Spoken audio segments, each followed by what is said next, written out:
Sino ba ba? Si Kyla, si Kylo, no? Okay, sige. Sabi ng John chapter 6, okay. Tayo po tayong lahat. John chapter 6, ibigay po natin ito. John chapter 6. Okay, John chapter 6, tayo po tayong lahat. Okay, pag-aaralan natin. Alam ko narinig nyo na po ito. Pero gusto natin na may turo po sa inyo. Sabi niya sa verse 11 na po tayo na po. Hanggang 13. 11 hanggang 13 na po tayo for the sake of time. Ayan na lang basahin natin. Okay, nandiyan na po ba? John chapter 6 verse 11 hanggang 13. Okay, pakibasa po. Ready? Go! And Jesus took the loaves, and when he had given thanks, he distributed to the disciples, The disciples to them that were set down, and likewise of fishes, as much as they would. When they were filled, he said unto his disciples, Gather all the fragments that remain, that nothing be lost. Therefore they gathered them together, and filled 12 baskets with the fragments of the 5 barley loaves, which remained over and above unto them that had eaten. Sige po, manalangin tayo. Panginoon, salamat po. Bigyan niyo po ako, Lord, ng lakas, ng katalinuhan, ng puso, ng bibig, Lord, na masabi ko po lagi ang iyong salita, hindi po yung salita ko. Na kung ano yung pwede namin matutunan dito po sa batang lalaki na ito na nagbigay ng kanyang buong buo sa inyo. Tulungan niyo po, Lord, na kami rin. Bigyan namin yung buong buo namin sa inyo. Minsan, Lord, yung mga material na bagay at yung dito sa mundo, ito pa yung pinagkakait namin. Pero hindi, Panginoon. Tulungan niyo po. Na kung ano yung meron kami. Hindi naman lahat po dito, Lord, ay may kaya. Pero hindi naman yun yung hinihiling niyo, Lord, kung gaano kalaking pera yung mabibili namin. O kung mga bagay na wala kami, yun yung hinihiling niyo sa amin. Hindi po, Lord. Ang hinihiling niyo po sa amin, katulad ng bata, is kung ano yung meron kami, yun yung pwedeng ibigay namin at pwede namin ipagamit sa inyo. Panginoon, tulungan niyo po na maituro ko ito na maayos. At lagi kayo pong mapurihan sa lahat ng bagay nito. Lahat ito'y dinadalain ko sa migilang pangalan, sa pangalan ni Jesus. Amen. Okay, thank you po. Pwede na tayo makupo. So, pag-uusapan po natin ngayong araw po nito. Nakasaksak na ba, Brother Jed, yung sa laptop? Saksak mo yung sa mic. Para hindi dito yung tutunog mamaya. Dito yung tumutunog eh. Saksak mo yun doon sa mixer. Okay, sabi niya po dito, ang topic po natin is the lad who gave his food to Jesus. Yung batang lalaki, pag sinabing lad, no, batang lalaki, na ibinigay niya ang kanyang pagkain kay Jesus. Tandaan nyo, nung unang panahon, ang pagkain mahirap. Hindi ngayon, mabilis na lang kumuha ng pagkain. Minsan nga, pag nagugutom ka, maghanap ka lang dyan eh. Tama po? Pero yung pagkain ng unang panahon, mahirap. Pinag-aagawan, hanggat maaari, kung meron ka, minsan ipagdamot mo pa eh, para marami ka lang. No? Pero ibang klase yung ginawa po ng bata po na yun. Kung ano yung meron siya, yun yung binigay niya kay Jesus. Alam niyo itong kwento po na ito, no? Pero naniniwala ko meron pa rin tayong mapupulot po dito kahit alam natin. Ang una pwede natin matutunan po dito is number 1, mabilis na po tayo, the need o yung pangangailangan. Ang tao po na nasa paligid natin, tandaan nyo, kailangan po nila ng letter A, spiritual food. Sabi ng Matthew chapter 9, ipit po natin yung John na po. Basahin natin itong Matthew chapter 9. Matthew chapter 9 and verse 36. Matthew chapter 9 and verse 36. Sabi niya dito, but when he saw the multitudes, he was moved with compassion on them because they fainted and were scattered abroad as sheep having no shepherd. Si Kristo, pag nakikita niya yung tao, nakikita niya yung pangangailangan. Ikaw ba, pag nakapunta ka sa ibang lugar, ang daming tao, no? Nakikita niyo po ba yung pangangailangan nila? Una sa lahat, ang pang-spiritual. Ang gobyerno natin, ang nakikita lagi, pang-pisikal. Pag may nagugutom, mayroong nangyari, di ba? Ang kaya lang nilang may bigay, ang pang-pisikal. Isa nga, hindi man 2,000 lang, di ba? Sinabi, 2,000 daw yung bibigay, 2,000 sardines ang bibigay sa'yo. No? Ang mabibigay lang ng mga tao dito sa mundo is pang-pisikal. Tayo, nakikita niyo po ba yung sa spiritual need o yung pang-spiritual na pangangailangan ng tao? Balang araw ang tao mapupunta sa impyerno. No? Ikaw alam mo na kung paano makapunta ng langit. Salamat na may bisita tayo si JV. No, tama, JV? Okay. Sana kinamayan niyo siya. Sana napag-feel natin na welcome siya dito. No? Ang gusto namin lahat ng tao na nandito na nag-a-attend, yung malaman mo na ikaw ay balang araw langit. At kung ikaw alam mo na balang araw langit, no? Kumusta ka? Nakikita mo ba yung pangangailangan ng mga tao sa paligid mo? No, kahapon pumunta kami birthday party. Alam mo yun, yung nakakalungkot lang na kung saan. Hindi mo alam. Ay, birthday, kasal tuloy, kasal. Birthday tuloy, sinabi ko, kasal, no? Oh. Alam mo yun, yung nakakalungkot na kung saan. Hindi mo alam kung etong mga tao na nandito, na nandun sa panahon na yon, kung silang lahat sigurado na balang araw lang. No?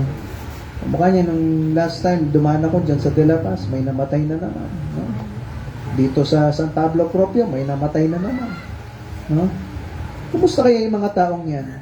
Tandaan niyo po, lahat ng tao sa paligid mo, soon mamamatay po yan. Matanda, bata, no? Pero kumusta ba? Sigurado na kaya na silang lahat balang araw langit. Alam mo Alam mo kung paano pumunta ng langit. Kumbaga, ganito yan May mga tao sa paligid mo nagugutom. Lahat tayo pulubi. Imagine niyo lahat tayo pulubi. Nalaman mo kung saan pwedeng kumuha ng libreng tinapay. Ulitin ko po lahat tayo pulubi. At nalaman mo kung saan kumukuha ng libreng tinapay may pinamimigay. Nakakuha ka at nakakain ka. Anong gagawin mo ngayon? Hindi ba maganda na yung mga ibang tao na alam mo, kakilala mo, na pulubi din, na walang makain, mahamahal mo sa buhay, na walang makain, hindi pa pwede na sabihan mo rin sila at ituro mo yung isang tao na nagbibigay ng tinapay para makakain din sila. Amen po? Kung pulubi nga tayo at ganun yung gagawin natin sa pang-physical, paano naman yung sa pang-spiritual? Hindi mo ba pwedeng gawin na kung saan nakikita mo yung pangangailangan? Ang laki po ng sansi mo, hindi ko kaya lahat, bahagi na ng tao. Meron kayong mga tao na makakasalamuha sa pang-araw-araw na kahit minsan hindi ko sila makikita. At nakakasama niyo sila sa pang-araw-araw na kahit minsan hindi ko sila makakasama. Ikaw, alam mo yung pangangailangan nila. Balang araw mapupunta sila sa impyerno pag wala silang Kristo sa puso. Ngayon ang tanong, nakikita niyo ba yung pangangailangan nila? Sa spiritual. Pangalawa, letter B, physical. No? Sabi niya po dito sa John chapter 6 and verse 5. John chapter 6 and verse 5. Sabi niya po dito, when Jesus then lifted up his eyes and saw a great company come unto him, he said unto Philip, when shall we buy bread that this may eat? Alam niyo ba yung Panginoon? Oo, gusto niya na mabigay yung pangangailangan mo pang spiritual. Pero lagi niyong tandaan, pati physical gusto niya. No? Ito yung panahon na si Jesus Christ, biro mo, 5,000, yung mga tao, men, sabi niya, 5,000, yung mga tao na sumusunod sa Kanya. Gusto siya makita, gusto yung mga tao, siyempre, kung meron kang mga may sakit, ang gagawin mo, sa panahon ngayon, Ate Glo, si Kuya Willie, di ba dadalhin? O kunwari, nandiyan si Jesus, hawakan niya lang, gagaling, di ba dadalhin? So, dadalhin niyo yung mga mahal niyo sa buhay na merong karamdaman. So, ano nangyari? 5,000 to, sabi niya. Yung mga tao, men lang. So, dito sa lugar natin, sino bang mas marami? Men o ladies? Ladies, di ba? So, imagine niyo 5,000 yung lalaki. Gaano karami yung babae? O yung mga bata pa? So, mga estimate, siguro mga 10,000 sila dito o more than. No? More than na mga tao. More than 5,000 na mga tao. More than 10,000 siguro na mga tao na sumusunod kay Jesus. Pero ano nangyari? concerned si Jesus na silang lahat makakain. Kailan tayo bibili ng tinapay para lahat ng to makakain? Tandaan niyo yung Panginoon, gusto niya rin na mag-provide yung mga pangangailangan niyo. Amen po? No? Baka iniisip niyo, Pastor, bakit ganon? Tinuturuan tayo mag-tithes. Kala ko ba, iniisip ng Diyos pangangailangan natin, ba't kailangan pa natin magbigay? Yun nga iniisip ng Diyos na kung saan ma-provide yung pangangailangan mo, pero tinitingnan niya kung gaano ka ba kaseryoso sa buhay Kristiyano mo na pag may inutos siya sa'yo, may hiningi siyang konti sa'yo, yung pwede mong ibigay para sa kanya naman. Kasi yung Panginoon, sabi po niya dito, buksan po natin, no? Sa Matthew chapter 6 and verse 26. Matthew chapter 6 and verse 26. Ipit niyo ulit yung dyan, no po? Matthew chapter 6 and verse 26. Nandiyan na po ba? Okay, pakibasa po natin ng sabay-sabay. Ready, go! Neither they reap, nor gather nor barns, yet their heavenly Father feedeth them. Are ye not much better than they? Yan. Sabi ng Bible, oh, yung mga ibon nga sa langit, eh. Meron na ba kayo nakitang ibon na nagtatanim? Wala. Ibon na nag-aani? Wala, no? O yung ibon na naglalagay ng mga, alam mo yun, may imbakan sila. Wala. Pero yung Panginoon, pinoprovide niya yung mga pangangailangan ng ibon sa pang-araw-araw. Meron bang ibon na may ATM machine o may bank account? Wala. Kakain yan, isang kain, isang tuka. Pero yung Panginoon, pinoprovide niya yung pangangailangan nila. Hindi ka ba mas mahalaga kaysa sa ibon? Tama po? O sabihin na nating feeling mo minsan parang wala ka silbi. Hindi, pero ito yung panahon na kung saan sino po mas may silbi? Ibon o ikaw? Diba? Eh yung Panginoon na pinoprovide niya yung para sa ibon, hindi niya ba kayang i-provide yung para sa'yo? Pero ang tanong na po, kumusta ka sa buhay Kristiyano mo? Inuuna mo ba siya? Kaya niyang i-provide, pero tandaan mo, unahin mo muna siya sa buhay mo para i-provide niya yung pangangailangan mo. Amen po? Number 2, mabilis lang tayo. The response. No? Yung una, yung pangangailangan. Ngayon, ang pangalawa, ano naman yung pinakita ng Panginoon? Ito yung pangangailangan. Kailangan natin pakainin sila. Pakainin yung mga tao na kung saan kailangan sa spiritual, ngayon sa physical, na po. Pero ano yung sagot? Sabi niya dito sa verse 6, John chapter 6 and verse 6. Sabi niya kay Peter sa verse 5, ay kay Philip, sabi niya, kailan tayo bibili ng tinapay para lahat ng ito makakain? Sa verse 6, sabi niya po dyan, pakibasa po, ready, go.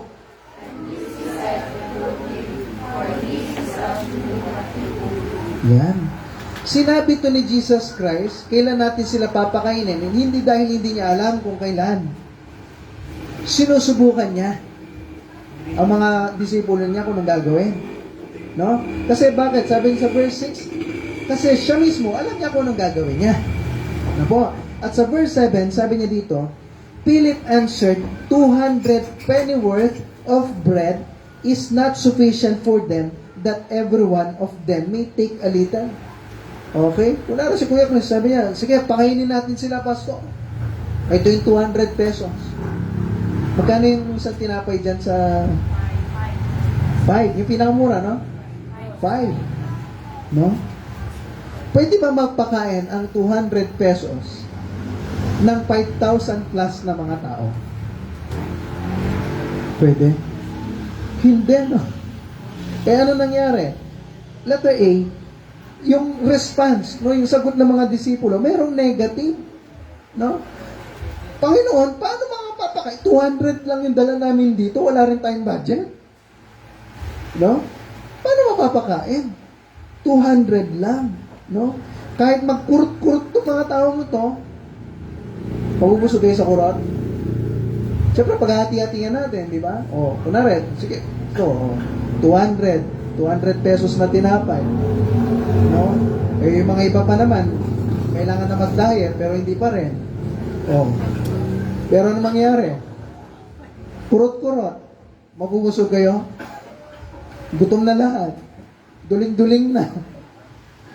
Dahil gutom na. O nag-preach si Jesus Christ. Oras na. O, gutom na, kaya na gagawin. Kahit kurot-kurot, kulang. No? So, may mga tao na negative. Kumusta ka sa buhay Kristiyano mo? Negative ka ba? No? May mga negative kasi na mga tao eh. Pero tandaan nyo, yan bang negative na yan yung nagiging dahilan bakit hihinto ka sa paglilingkod sa Panginoon. O, minsan, no, may mga Kristiyano, no, hindi naman dito, no, salamat sa Panginoon. Pero minsan may mga Kristiyano, umuulan. Alam mo yun, napaka-negative. Ay, Pastor, pasensya na, hindi ako nakapag-attend kasi umuulan. No? Hindi umuulan, mainit naman. Ay, Pastor, hindi ako pumunta kasi napakainit. Okay lang siya pupunta. Buti nga, wala pang snow dito eh. Kasi kung hindi, dagdag sa rason yan, Lord, tunay, Pastor, hindi ako pupunta kasi may snow. Di ba? May mga taong negative, no? Pastor, hindi ako nakapunta kasi wala akong pamasay. Yung mga iba nga, naglalakad eh. Papuntang simbahan, tumatawid ng ilog, bundok, para lang makapag-attend. So, pag may gusto, di ba, may salita, pag may gusto, may parang pag ayaw. Maraming dahilan. So, may mga taong negative, no? Pero, kumusta ka? Isa ka ba sa negative? Letter B, positive. Sabi ng verse 8, no? Sabi niya sa verse 7, 200 pennyworth, no? Kulang. Kahit yung bawal isa, kukurot-kurot, wala. Kulang pa rin yan. Negative. Pero sa verse 8, si Andrew, no, kapatid ni Simon, no, si Peter, kapatid ni Peter, no, sabi niya, merong isang tao dito, isang bata dito, yung batang lalaki. Meron siyang 5 tinapay at saka 2 isda. No? Pero paano yun, Panginoon? Ang dami nila. No? Meron siyang 5 tinapay at saka 2 isda. Pero paano yan, Panginoon? Ang dami nila. Alam mo yun, yung Panginoon, ito lang yung meron kami. Pero, paano, Panginoon? Alam mo yun, yung binibigay mo sa Panginoon. Tama po? Kumusta tayo sa buhay natin bilang isang Kristiyano? Negative ka ba pag may nangyaring problema? O positibo ka? Na kung saan, Panginoon, ito lang yung meron ako. Pero, kayo na pong bahala. Amen po? Na kung saan, Panginoon, ito yung buhay ko. Oo, Panginoon, 100 pesos lang. Ito na yung sagad na pwede kong may bigay kasi nag-aaral pa ako. Okay, ito lang talaga yung pera ko. Pero Panginoon, sige, sa'yo na. Kayo na lang pong bahala. Feeling ko parang wala namang ganong matutulong to, pero Panginoon, kayo na bahala. Amen po? Kumusta tayo? Nakita mo yung pangangailangan. Pero, ano yung sagot mo? Negative ka ba? O positive? Sa buhay Kristiyano mo. Na po. At number 3, okay, malapit na po. Provision. Kumusta tayo? Na po. Sa pagsagot natin sa Panginoon. Lagi niyong tandaan, ang Panginoon, pag meron siyang binigay na sitwasyon ng buhay, lagi niyang i-provide. Amen po? Kaya niyang i-provide yung mga pangangailangan natin. So verse 11, sabi niya dito. Sa verse 9 pala, di ba? Sabi niya, yung tinapay, merong 5 tinapay, at sabi niya, and 2 small pa, no? Hindi pa nga big eh. Small fishes. Ano kaya to, no? Dilis? Hirap, no? Kung dilis pa. Nakita na ngayon ng dilis? Oh, 5 tinapay na nga. Okay, imagine mo, pandesal pa yung shape niyan siguro kasi bata lang yung kakain eh. O tapos 2 isda, small pa. Buti sana kung big pa eh. Kaso small. O paano ipapakain? Sa verse 10, sabi ni Jesus Christ, ipaupo mo sila. Sa verse 11, anong ginawa ng Panginoon? Kinuha niya yung tinapay at pinasalamatan niya at binigay niya sa mga disipulo at yung mga disipulo pinamigay. Okay. At pinamigay rin yung mga tinapay. Tandaan niyo po, yung batang ito, ibinigay niya kung anong meron siya. Ulitin ko po ha. Ang batang ito, ibinigay niya kung anong meron siya. Imagine ninyo na po, 2 maliit na isda. Paano mo pagkakasyahin yun sa 5,000 kakain? Siguro pag pinamuya mo yun, no? Pati sa pag 5,000 na wala na siyang amoy, no? Pati yung naubos. Imagine nyo, pati yung amoy nauubos din pala, no? Siguro kung 5,000 na yung umaamoy, maubos na rin, no? O kung kurot-kurutin pa natin yon, okay?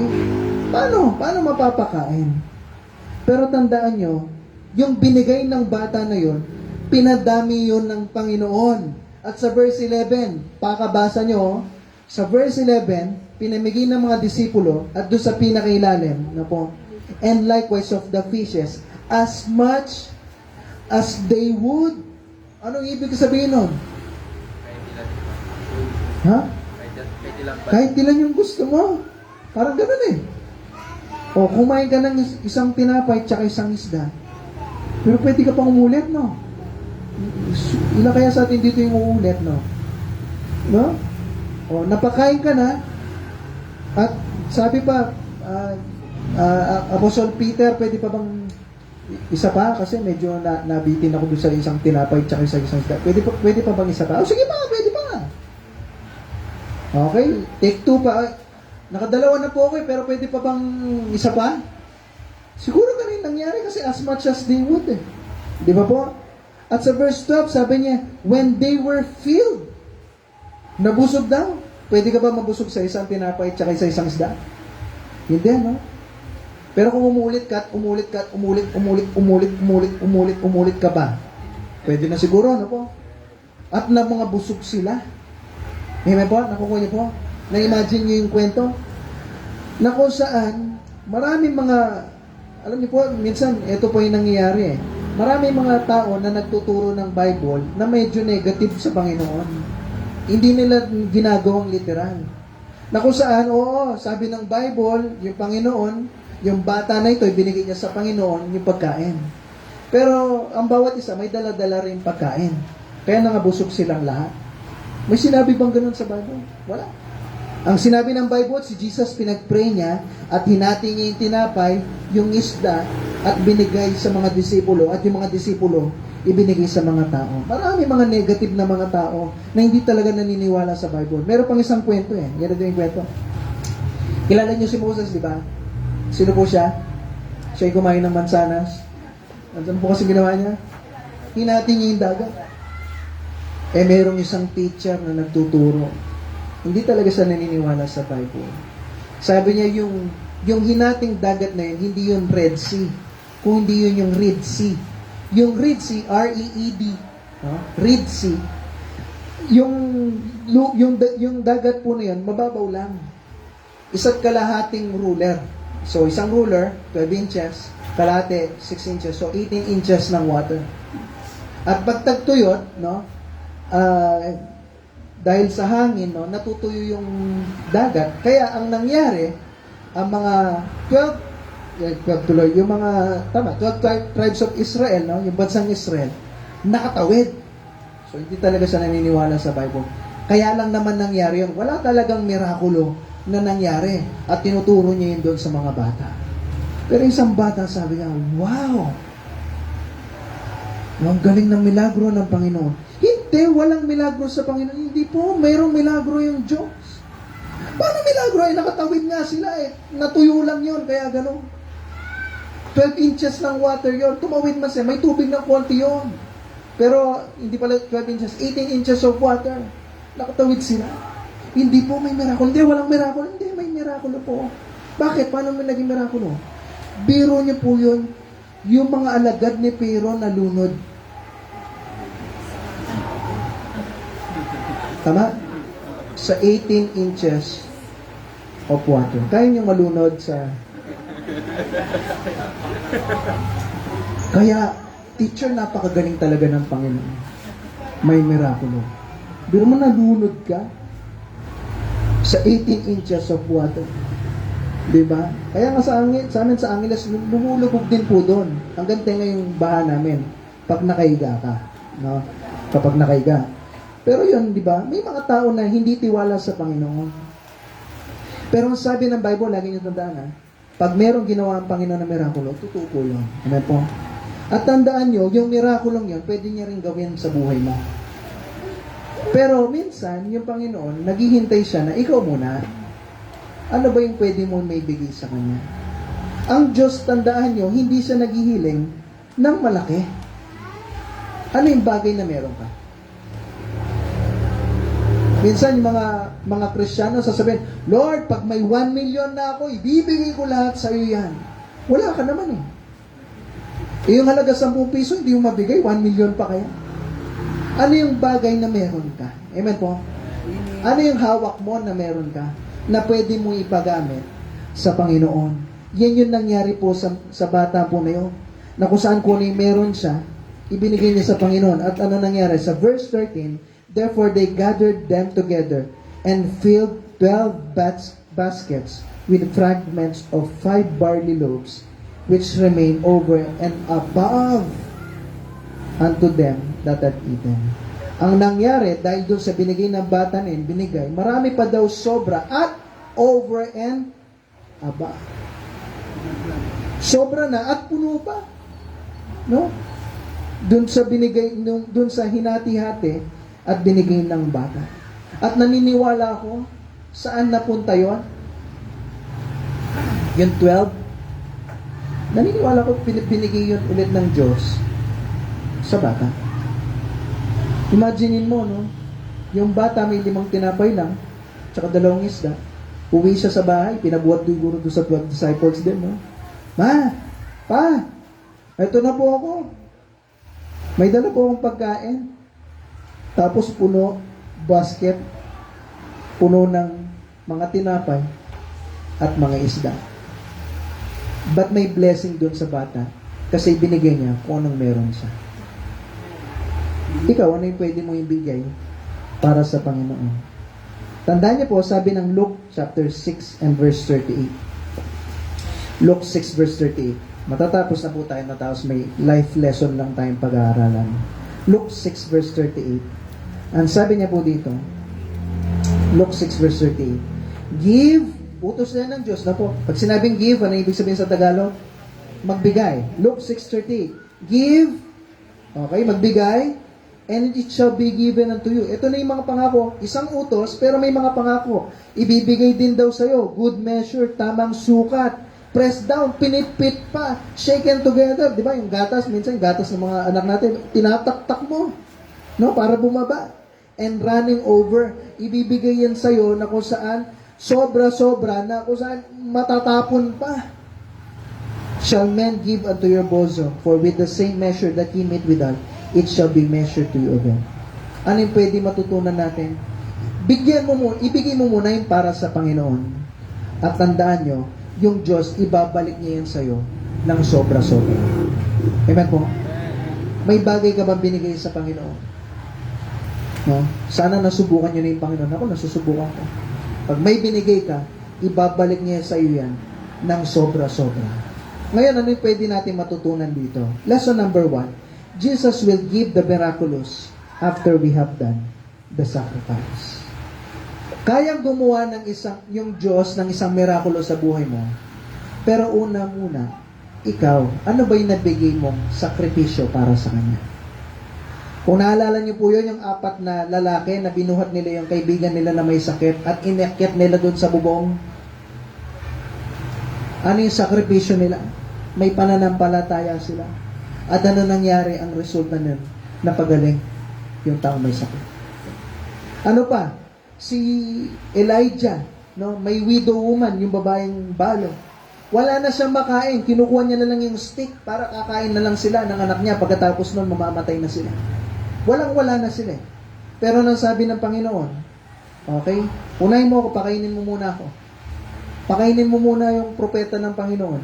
Pro-provide ko yung pangangailangan mo. Isang malaking step yun. Faith po yun. Wala na siya eh. Ito na eh. Kakainin na lang namin. Gagawin mo pa. Taba-taba mo. May mga pastor minsan, tataba na, no? Oh. Nakalaki na ng tiyan mo. Pwede niya sabihin yon. Pero nangyari, inuuna niya yung para sa Panginoon. Ano nangyari po? Pinrovide ng Diyos yung pangangailangan niya. Tama po? Naalala niyo po yung kwento. Kumusta po tayo? Si Abraham, ganun din, no?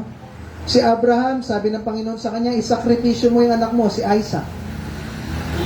Anong ginawa niya? Papatay na niya, di ba? Pero ano pong nangyari? Meron palang tupa na lalaki, isang ram, pinrovide ng Diyos. Yun yung naging kapalit ng anak niya. Nakuha niyo po. Ngayon, ano yung pwede na may bigay mo para sa Panginoon? Katulad ba ng bata, pwede mo bang may bigay yung lunch mo para sa Panginoon? Kung anong meron ka. Ang batang ito'y binigay niya yung para sa Panginoon. At ano nangyari?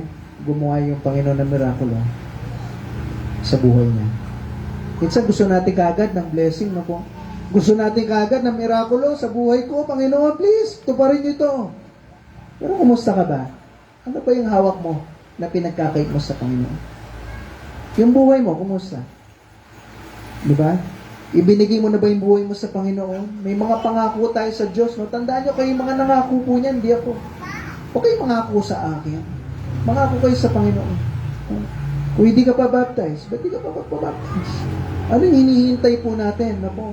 Bakit hindi mo ibigay kung ano yung pwede mo may bigay para sa Panginoon? Para pagkatapos hindi mo subukan yung Panginoon, pwede siya gumawa ng miracle sa buhay natin. Lesson number 2, pakibasa po. Ready, go. Everybody has to give something. So somebody has to give everything. Yan. Ang bawat isa pwedeng magbigay ng kung ano meron ka. Yung kahit kapira-piranggo.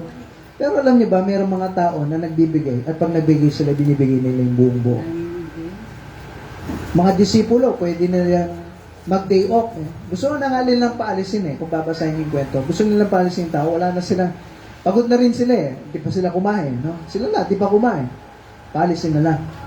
Pero, ano nangyari? Pati yun, kailangan nilang sakripisyo. Kasi sinabi ng Panginoon. Minsan napipilitan no? Sa mga disipulo, mabibigay lang nila yung day off nila, no? Imbes na makapagpahinga. Pero alam mo yon, merong mga tao, kamukha ng batang yon, ibinigay niya kung ano yung meron siya. Minsan alam niyo po yon, iniisip mo, konting epekto lang naman yung ginagawa mo para sa Panginoon. Kamukha ng bata, 5 tinapay, tsaka 2 isda. Ano magiging silbi nun sa 5,000 ng mga tao? Parang wala, di ba po? Tama? Mapapakain niya ba? 5 tinapay, tsaka 2 isda? Hindi niya mapapakain. Minsan may mangyayari, Pastor, 10 piso lang to, 20 pesos lang to. Parang wala namang ganong effect yan sa ating mga offering. Kaya wag ko na lang siguro ibigay. No? Walang epekto yan. 100 pesos, 200, walang epekto yan sa mga offering natin. Mas maganda, mas malaki yung maibigay, pero wala naman ako Pero lagi niyong tandaan yung mga maliliit na bagay po na yan. No? Pwede yung gamitin ng Panginoon. Kaya niyang paramihin yan. Amen po? Kaya niyang mag-provide. Okay? Lesson number 3. Jesus can do amazing things with small gifts. Yung mga maliliit-liit na yan ay binibigay mo para sa Panginoon. Alam mo ba pwedeng gamitin yan ng Panginoon? Pag minsan lumalabas po kami ni Ate Renyo, bibigay kami ng mga tracts. Maubos yung tracts, mga 20, 30 pieces, pamimigay mo. Pero kung kukumpara mo sa 8 billion na tao, parang wala siyang silbi, no? So, anong gagawin? Pastor, di na lang tayo magbigay para makatipid tayo ng tinta at papel. No? Pero tandaan nyo, yung mga bagay na yan, pwede yan gamitin ng Panginoon. No? Para maging dahilan, para yung mga tao makakilala sa Panginoon bilang tagapagligtas po nila. No? Ang nangyari po, noon meron kaming sa Shopee. No? Nakapasok kami sa Shopee. Isa kami sa seller sa Shopee. Nagtitinda kami ng mga t-shirt. Pero bawat t-shirt na nabebenta namin, plastic ko yung order, pero papasok ko doon yung mga libreng babasahin na binibigay natin. Alam niyo ba, umabot yun hanggang Davao, no? Hanggang Cagayan, Norte, hanggang sa South ng Pilipinas. Isa sa mga rating sa shop namin na hindi yung t-shirt yung nirate niya Pinicture niya kasama yung tracks, no? Pero sabi niya doon sa rating po na yun, sobrang blessed niya daw na kung saan hindi lang siya nakakuha ng t-shirt pero nakatanggap pa siya ng salita ng Panginoon. Yung isang taong yun, mahalaga na po yun. Yung isang taong pwedeng maligtas. Kaya iniisip mo, Pastor, kapiranggot lang. Yung batang yun, binigay niya para sa Panginoon. At yung Panginoon yung gumawa ng paraan na yung maliit na bagay na iniisip mo at iniisip ko na parang walang silbi, bibigyan ng silbihan ng Diyos. Amen po?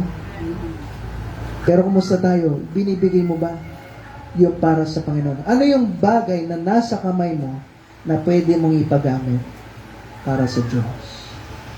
Amen po? Kamukha niyan, ano yung pwede na yung paggamit? Yung t-shirt printing business namin. No? May logo kami sa t-shirt printing business namin. Doon sa ilalim ng logo nakasulat, John 3:16. Kahit sa mga simpleng bagay na lang, no? Pwede mong gawan ng paraan para yung mga ibang tao makakilala sa Panginoon. Amen po? Kamukha niyan, nung kasal ng binsang ko, opening prayer lang. No? Pero sabi ko, makapag-share ka na kahit paano. Salita ng Panginoon. Kahit sa maiksing sentence lang. Bakit? Para yung mga tao, alam mo yan, magkaroon ng question mark. Sino kaya to? Diba? Ano kayong tinuturo na ito? Amen po? Sa mga maliliit na bagay niyan, pwedeng gumawa yung Panginoon. Amen po?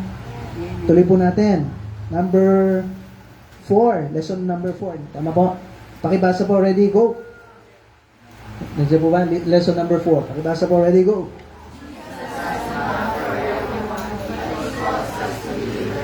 Yeah. Yung si Jesus, tandaan nyo, meron siya para sa lahat. Tama po? Nabusog nga sila lahat eh. Pero, tinatawag niya tayong lahat na nandito na magbahagi sa iba. No? Etong mga tao to, 5,000 sila, plus women at saka children. No? Ang dami po mga tao. Pero si Jesus Christ, hindi niya kinuha yung pagkain ng bata. Tandaan niyo, hindi niya kinuha. Willingly binigay ng bata. Nakuha niyo po? Binigay ng bata. At dahil dun sa binigay ng bata na yon, na-provide yung mga pangangailangan ng bawat isa. Ginamit yung mga disipulo, pinasa-pasa, binigay ang tinapay sa bawat isa. Tandaan nyo, ang bawat tao dito sa mundo, kahit sino pa yan, kahit pinaka masamang tao sa buong mundo, may tinapay na pwede sa kanya. May Kristo na pwede sa kanya, na ibinibigay para sa kanya. Kumusta tayo? May mga tao sa paligid natin na nasasaktan, na may mga pangangailangan, no po, na alam mo yon, litong-lito sa buhay, bigat na bigat sa buhay, no po. Pero meron tao na katulad natin mga Kristiyano na kailangan kumatok, no? Na kung saan concern ka na magbigay ka ng tract sa kanila, magbahagi ka ng Bible sa kanila. May mga kaklase ka, katrabaho ka, kasama ka sa paligid mo, na alam mo yon, problemado po sila. Pero minsan anong ginagawa natin, natatawa lang tayo sa kanila. Pero alam mo yun, nasa iyo yung tinapay. Tinapay ng salita ng Panginoon. Pero nung ginagawa ba natin, binibigay ba natin sa kanila? Amen po? Kumusta ka? Gumagawa ka ba ng paraan para mabigyan yung ibang tao ng tinapay ng salita ng Panginoon? Tandaan nyo, yung Panginoon, kaya niyang i-provide ang kaligtasan para sa lahat. Tayo lang minsan yung naglilimita sa kaligtasan na yun. Alam mo yun, yung hindi mo pa nga sinubukan pero iniisip mo na hindi niya tatanggapin. Hinusgahan mo na siya kagad. No? Minsan may mga tao kong nakakausap, alam mo yun, yung parang pag nakita mo siya, parang bubugbugin ka niya. Parang yung kaibigan ko noon, ang laki kasing tao eh. Napakita ko na sa inyo, di ba? Mayroon ng picture. Malaking tao, tapos medyo chubby pa. Eh, kabiruan ko yon. Ang nangyari po ganito, nasa jeep kami, ay nakita ko siya, eh ma-joke kasi yun eh. Sasakay ako ng jeep. So yung jeep, pag ganan siya, papuntang daw, puminto yung jeep, sasakay niya ako. Eh sakto nandun siya, dito banda sa kabilang side, sa right side ng jeep. Nakita niya akong ganun, pagkatingin niya ganun sa akin, niloko, binigay sa akin, tignan mo itong taong to, niloloko niya ako, no? So nandito siya sa dulo. Nasa dulo. Malaking tao, imagine niyo, malaking tao. No? Mas malaki pa kay Kuya Jonathan. Malaking tao talaga, no? Malaking tao. Tapos nasa dulo siya. Ako ngayon, payatot lang na lalaki, no? Mas payat tawa kay Chris Bird yata nun eh. Parang kakatawa ko yata si Alex o si malaki pa nga yung katawan ni Brian. Parang si Alex, no? Akit ako sa jeep. No? Nandito siya sa dulo. Sabi ko sa kanya, usog ka nga! Nandun ganyan. Usog ka! Sabi niya, ayoko! Sabi niya ganyan sa akin. Ayoko! Usog ka doon, no? Tapos sabi niya, tignan mo, ang dami-dami pang lugar dyan. Nasa dulo nga siya. Eh, sabi ko, usog siya, gusto ko sa dulo ko. Usog ka doon, sabi ko. Hindi, doon ka eh. Usog ka na! Siniksik ko yung sarili ko doon sa upuan, no? So, umusog siya. Tapos, nagtaka ko yung mga tao, nakatingin sa akin. Sabi ganyan. No? Tapos, mamaya nagkwentuhan na kami. Tapos, sabi ko, bigla ko na-realize, oo nga, no? Hindi pala kilala ng mga tao kami, no? Akala nila, sino itong payatot na to, umakyat sa jeep, yung malaking tao, pinapausog ko. Sabi nga ng kaibigan ko, buti na lang hindi kita sinuntok bigla, no? Kasi kung sinuntok kita bigla, yung mga tao kakampi sa akin. Sabi niya ganyan. Nakukuha niyo. Di ba? Minsan may mga kalokohan kami noon eh. Pero ano pinapakita ko dito, minsan yung tao, itsura. Kasi balbasero po yan. Makapal talaga yung balbas ng malaking tao. No? Minsan inuusgahan mo na sa itsura pa lang. Hindi mo naman mabiro pa lang. Eh bakit hindi mo bahaginan ng salita ng Panginoon? Ano po? Kahit sino pa minsan nakabusangot siya. Oh? Pero kwentuhan mo, kausapin mo, bahaginan mo ng Bible kasi kailangan po nila ng salita ng Panginoon. Amen po? Kumusta tayo sa mga tao sa paligid natin? Ang dami natin traps na po, nagpre-print tayo lagi. Pero alam niyo po yun, hanggat hindi natin ibibigyan yung bawat tao na nakakasalamuhan natin, paano mapapalaganap yung salita ng Panginoon? Number 5, pakibasa po, ready, go.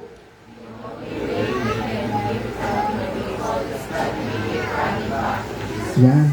Ang tanging paraan lang para magpatuloy tayo na makatulong sa ibang tao at mapakilala si Kristo, kailangan nating bumalik-balik kay Kristo. Imagine niyo ulit. Okay? 5,000. Nakukuha niyo po ako, nadadala ko kayo sa lugar, ha? 5,000 na mga tao.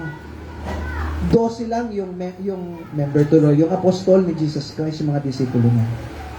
Ilang tinapay yung pwedeng madala ng isang tao?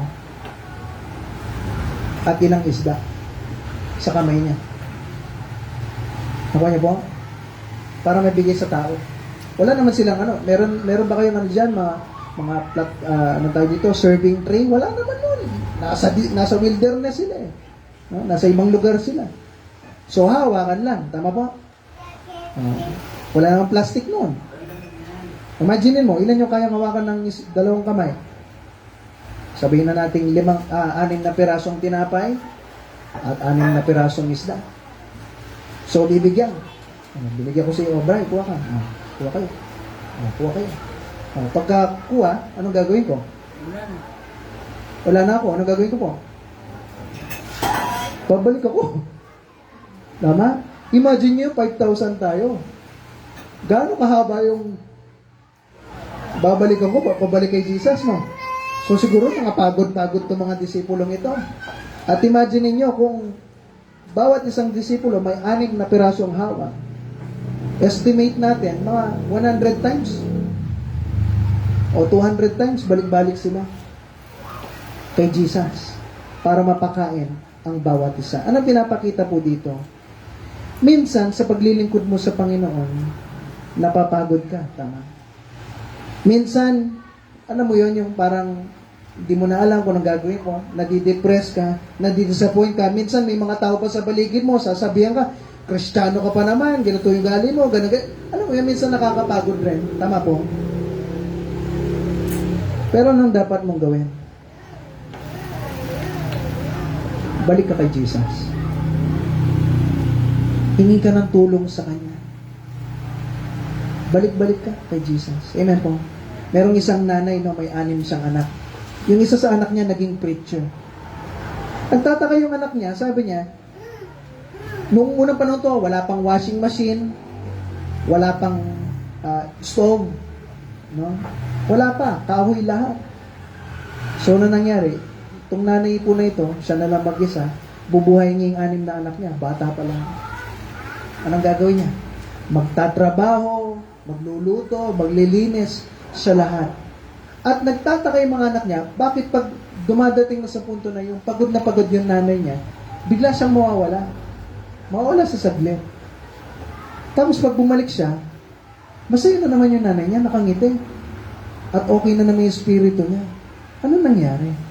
Ang ginawa ng anak na ito, sinundan niya yung nanay niya nung malas.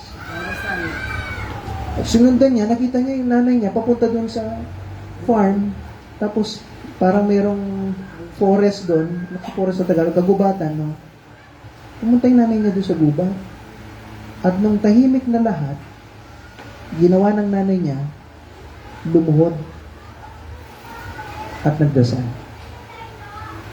At sabi niya, Panginoon, sabi niya, hindi ko na kaya. Sabi niya, pagod na ako. Sabi niya ganyan. 6 po yung anak ko, papakainin ko araw-araw. Magluluto ko, maglilinis ako, papag-aralin ko sila, bibihisan ko sila, nagtatrabaho pa ako. Panginoon, hindi ko na po kaya. Bigyan niya pa po ako ng lakas kasi kung ako hindi ko na po alam gagawin ko. At pagkakita niya dun sa nanay niya, tumayo, at merong kapayapaan, masaya na naman. Anong ginawa ng nanay nito?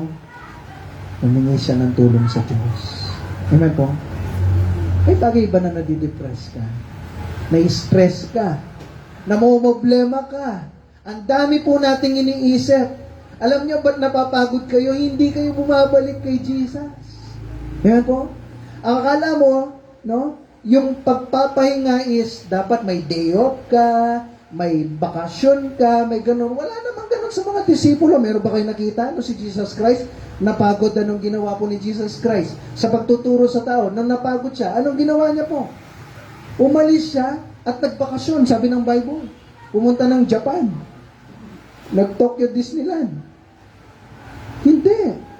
Lumayo siya at nanalangin siya sa Panginoon. Amen po? Yun yung technique ni Jesus Christ na sinasabi niya sa ating lahat. Ngayon, may bagay ba na nai-stress ka? Namumblema ka? No? Okay lang na, tanda nyo, okay lang na maging busy as long as you spend time sa salita ng Panginoon at sa panalangin. Huwag niyo pong kakalimutan yan. Kasi ang tanging paraan para makapag-refresh ng spirito mo at kaluluwa mo at ikaw mismo, yung buong pagkatao mo, hindi bakasyon, hindi kahit ano, kung hindi yung Panginoon. Kasi nagbakasyon ka, nag-Tokyo Disneyland ka, pumunta ka ng Subic, nag-swimming kayo, nangagastos-gastos ka pa pag gawin mo, at dami mo pang lalaban. Tama po yung mga nanay. Dami mo pang lalaban. Kailangan pa maglinis. Ganun pa rin. Bumalik ka, may stress ka pa rin. Amen po? So, ano kailangan mo? Ang Panginoon. Amen po? Last, pakibasa po, tapos na tayo.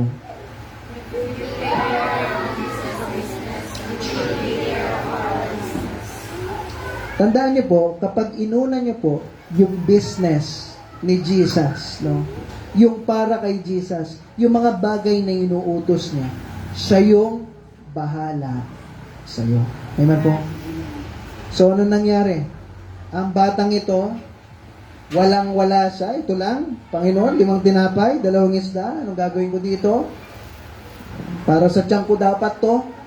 Para sa akin to. Sa kanya naman talaga yun. Pero nung nalaman niya, kakain daw, hindi, ang gagawin natin, sabi ng mga disipulo, namumblema yung disipulo. Sabi ng Lord, ito lang yung meron ako. Sabi ng bata, sige po, sa inyo na. Hindi ko alam kung nagagawin niya, pero sa inyo na. Baka makatulong po, Panginoon. Anong ginawa ni Jesus? Siya na yung naging bahala dun sa pangangailangan po nila. Ngayon ang tanong, kumusta tayo sa ating buhay Kristiyano? Ang dami mong business na kailangan gawin. Ang dami mong iniisip sa buhay mo, sa buhay ng pamilya mo. Hindi mo ba pwedeng ibigay yan para sa Panginoon? Wala akong picture, nakalimutan ko i-download eh. Pero merong 2 missionary, ang pangalan niya, si David at saka si Shevea Flood. Ang nangyari po sa kanila, pumunta sila sa Africa. Okay? So, gusto pumunta ng Africa, no? Malamig doon, may snow doon. Ano ba? Mainit pala doon, no? At nang napuntahan po nila sa Belgian Congo, which is isang mahirap na lugar, at problema sila doon dahil uso yung malaria. Alam niyo ba yung malaria? At ang nangyari, nung nandun na sila doon sa village, gusto nilang pumasok doon sa kung saan yung may mga tao. Kaso yung chief, yung pinaka-leader, ayaw silang papasukin. Ang tanging access po nila is yung merong isang batang lalaki, na kung saan nagtitinda ng mga manok at saka itlog. Ngayon, si Vea, no? Ang nangyari, nakita niya yung bata, siya lang yung access, wala nang iba. Isang babae, no? Nanay, si Vea Vlad, na kung saan, siguro mga tangkad niya lang 4 inches, 4 feet and 8 inches. So, siguro hanggang dito ko lang. Ang ginawa niya, yung batang yun, sabi niya, kung ito lang yung tanging paraan, siya lang yung pwede kong mawitnessan. Bata lang. Titinda ng itlog, tsaka manok.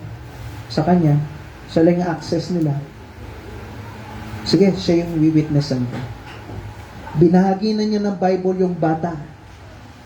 At naligtas yung bata, dinisciple niya, isang pirasong bata. Ang nangyari kay si Vea, nabuntis siya, pero dahil paulit-ulit siya nagkaroon ng malaria, napanganak niya yung bata, pero namatay po siya.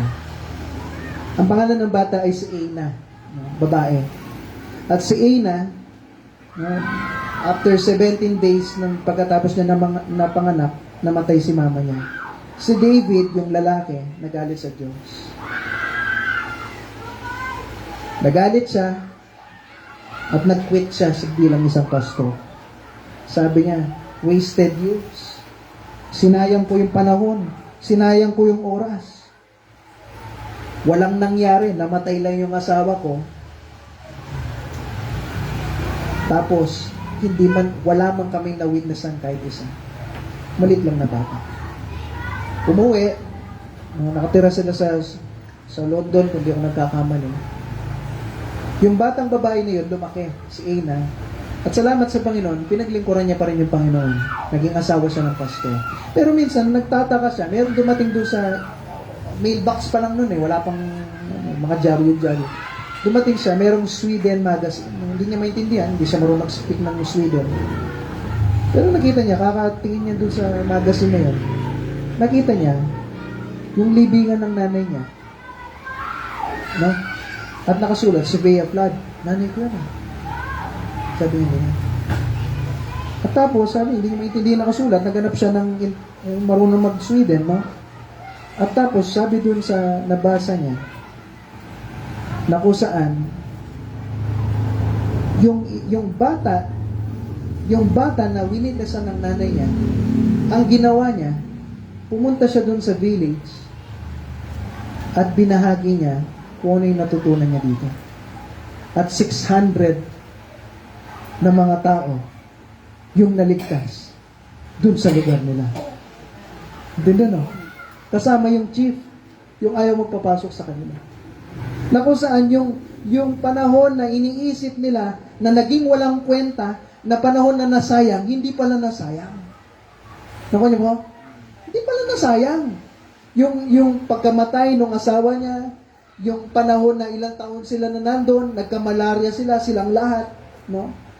Pero hindi pala nasayang. Yung bata pala na yon, ginawa niya, umuwi doon sa bahay nila, at 600 na mga tao yung tumanggap kay Kristo bilang tagapagligtas nila. Pero hindi nagtatapos yung kwento doon. Ang ginawa ni Aina, at saka yung asawa niya, no, merong panahon na pumunta sila sa missions conference. Alam niyo yung missions conference, di ba? Minsan pumunta po tayo doon. Ang nangyari po, merong isang native doon, no, pumunta, galing Belgian, Congo, galing Africa, at tumayo, sabi niya, doon po sa lugar namin, 110,000 na mga tao na po ang mga baptist ngayon at nakakilala sa Panginoon. 110,000 na mga tao. Nagulat si Aina. Sabi niya, ano nangyari yun? Ang ginawa niya, in-interview niya yung native na nagsalita. Yung taong yun. At sinabi niya, ako si Ana, anak ako ni si Bea Flood, kilala mo ba yun? Sabi nung lalaking yun, kilala ko siya, sabi niya. Ako yung bata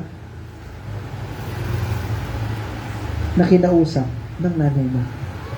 At ngayon, 110,000 na kaming lahat na naligtas. Ang ginawa ng Panginoon, no, ginamit niya kung ano yung pwedeng maibigay ni si Bea Flood.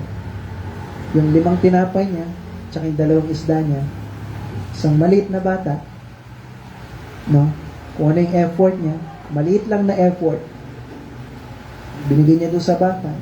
Kaya kayo mga nagtuturo ng mga bata, huwag niyong maliitin yun. Amen po? Maliit na bata, nagtitinda lang ng manok, tsaka itlog, pero anong nangyari? Ginamit yun ng Panginoon. Lord, sabi ni si Bea Vlad, kung wala akong mawi-witnessan dito, dito na lang bata, ito yung binigay mo sa akin eh. Ginamit yun ng Panginoon, yung batang yun, para yung kapiranggot na ginawa ni si Bea ay maligtas yung mga maraming tao. May iniisip ka na pwede mong mabaginan, Pastor, bata pa lang to. Mga apo nyo, no? Huwag nyo maliitin yun. No? Minsan matitigas yung ulo nila, pero huwag nyo maliitin. Yung mga maliliit na batang niya, ano ba yung pwede mong magawa para sa Panginoon? Yung maliliit na effort nyo, hindi nyo alam kung pwede gawin ng Panginoon. Kaya niyang pala gawin nyo. Kaya niya tayong paramihin, pero meron ba dito, katulad ng batang lalaki na yun, na Lord, ito lang yung pwede kong gawin. Ito lang yung kaya kong gawin. Hindi ako marunong magsalita o naman. Pero ito yung pwede kong magawa para sa iyo. Ito yung meron ako.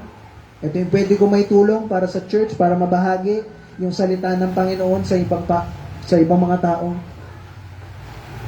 Ito yung gagawin ko para sa iyo.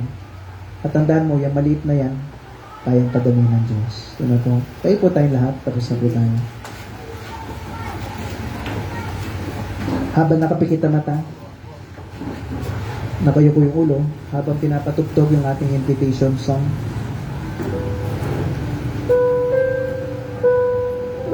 Tandaan niyo po, may pangangailangan. Natutunan natin, una, number 1, may pangangailangan. Number 2, ano yung response mo?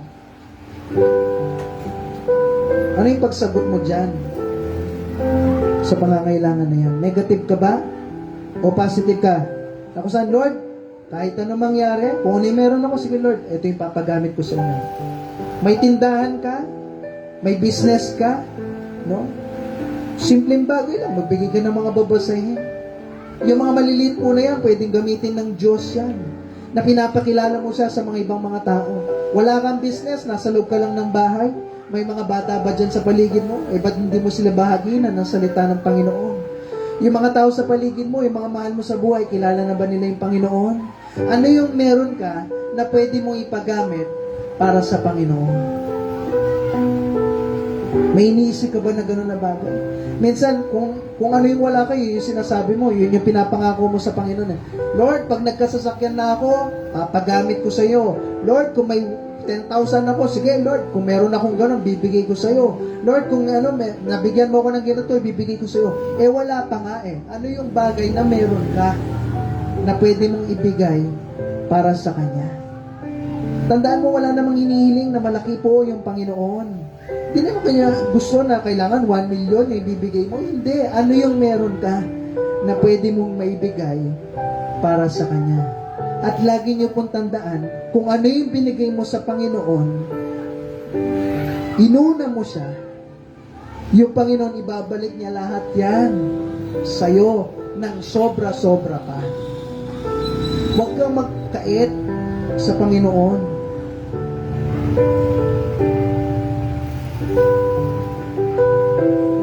Huwag po tayo magdamot sa Kanya. Minsan, ang dami nating gastos sa ibang bagay. Sa mukha mo, sa katawan mo. Eh, yung para sa Panginoon, kumusta? Isang halimbawa po yan, yung Happy Birthday Jesus natin. Kumusta ka? Willing ka ba na mabigay? Isa sa natutunan natin, may mga tao na nagbibigay, bigay nila yung kung ano yung sobra-sobra nila. Pero ibang klase itong lad na ito, binigay niya yung lahat niya para sa Panginoon.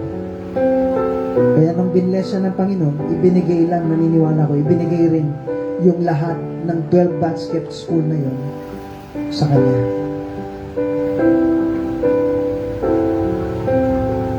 Kasi may pangako yung Diyos eh.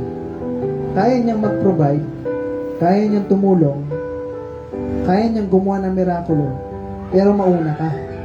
Mauna ka magbigay. At kung ano yung binigay mo, pagpapalain ka niya. Ano ba yung bagay na meron ka na pwede mo ibigay para sa Panginoon? Sa mga bisita natin dito, tinuturo namin yung kasiguraduhan balang araw langit. Kumusta ka? Sigurado ka na ba balang araw na langit yung pupuntahan mo o hindi pa? Si Kristo namatay sa krus para pagbayaran yung kasalanan mo at kasalanan ko. Sabi ng Biblia, kung inamin mo na makasalanan ka, pinagsisihan mo yung kasalanan mo, at humingi ka ng tulong kay Kristo na daling kanya sa langit balang araw, langit yung pupuntahan mo. Kung hindi ka pa sigurado na balang araw langit, pwede mo ba mamaya, kausapin mo kami. Tinuturo namin dito yung kasiguraduhan balang araw langit. Sa mga kapatid ko, kumusta ka? Bilang isang Kristiyano, may bagay ba na binibigay mo para sa Diyos? Na pwede mo may paggamit sa Kanya. Pastor, wala ko kahit ano. Yung buhay mo, hindi mo ba pwedeng ibigay para sa Panginoon? Lahat tayo naniniwala ko meron at meron ka may ibibigay para sa Diyos. Minsan nga, gusto lang ng Diyos yung oras mo eh. Yung oras mo na makapaglingkod ka sa Kanya.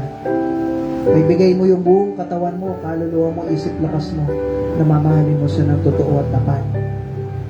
Pero kumusta po ba tayo?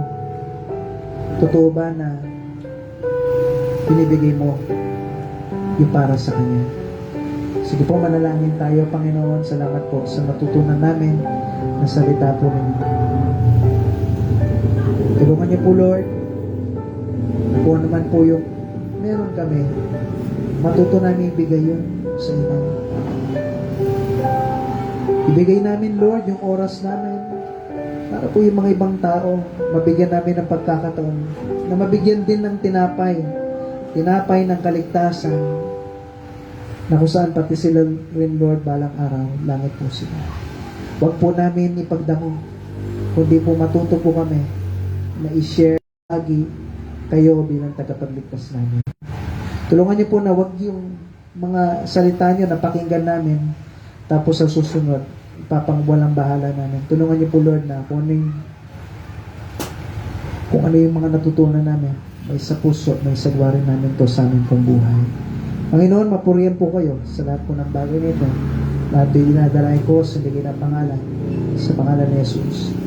Amen. Okay po, so pag-pray lang natin ating offering. Hiling ko si tatay na pag-pray niya yung ating offering.